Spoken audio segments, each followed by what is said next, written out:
You earn $1. You take it to the bank. You put it in a savings account, and the heavy metal door swings shut.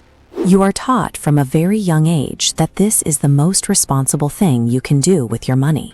Once it is inside that vault, it is supposed to be completely safe. But let's look at how that safety actually performs over time. Imagine two friends. They make the exact same amount of money.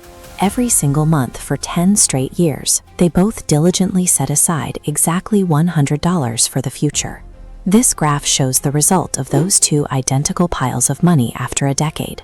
The lines start in the exact same place, but as the years pass, they split apart. By year 10, a massive gap has formed. One friend has grown wealthier. The other friend has actually lost the ability to buy the things they need. Both people saved the exact same amount. Both were disciplined. Yet, when they go to spend that money, one friend finds their dollars simply don't go as far as they did 10 years ago. This is the gap between the number on a bank statement and what that number can actually buy. To understand why one friend thrived while the other slipped behind, we have to look at the forces acting on those dollars the moment they enter the vault.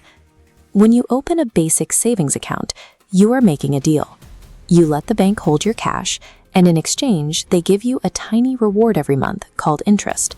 On paper, your balance is growing. But there is a second force to account for: inflation. This is the steady rise in the price of everyday goods over time. While your interest is trying to push your balance up, inflation is pushing the value of each individual dollar down. Imagine a pizza costs exactly $10 today. With a $10 bill, you buy it now. Fast forward 1 year.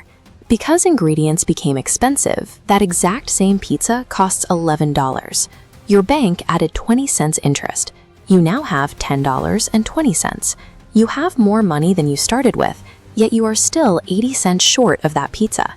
Because the cost of goods grew faster than the bank's interest, the time your money spent in that account actually resulted in a loss of buying power. Consider a father who spent 18 years saving for his daughter's college tuition in a standard bank account.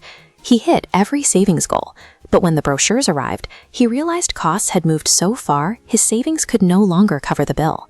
He didn't fail because he was irresponsible. He failed because he was fighting a losing battle against the compounding effect of rising prices over nearly 2 decades. While his money sat in that account, the bank wasn't keeping it still.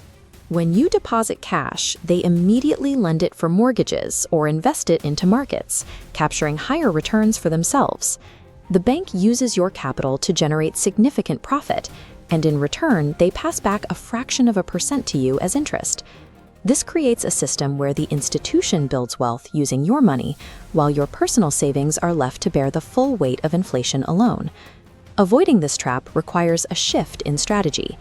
You have to move from money that sleeps to money that works.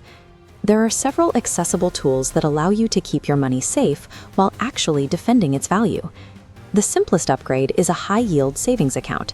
It works exactly like a regular account, but because it's usually with an online-only bank with lower costs, they can afford to pay you a much higher interest reward. Then there are certificates of deposit, or CDs. If you know you won't need your cash for a few months or a year, you can lock it away in exchange for a guaranteed higher interest rate that the bank cannot change. For those who need more flexibility, money market accounts act as a hybrid. They offer the growth of a savings account while still letting you write checks or use a debit card. You can also choose to lend your money directly to the US government through Treasury bills. This cuts out the middleman bank, allowing you to collect the interest yield for yourself. Using these tools changes the math. Instead of falling behind, your savings growth can finally keep pace with the rising costs of the world around you. For long-term goals, there is one more tool: index funds. This involves buying tiny pieces of hundreds of the most successful companies in America all at once. As the overall economy grows, your investment grows with it. Unlike a bank account, these values move up and down daily. But over the long term, as this trend line shows, the trajectory has historically followed the steady upward growth of the American economy. This brings us back to the two friends and the gap in their wealth. The friend who ended up wealthier didn't have a higher salary or a stroke of luck. They simply moved their $100 a month away from the traditional vault and into these alternatives. Saving money is only half the battle. The other half is choosing where that money lives. True wealth is built by making sure every dollar you save is working just as hard as you are. If this look at the banking system changed how you see your savings, subscribe.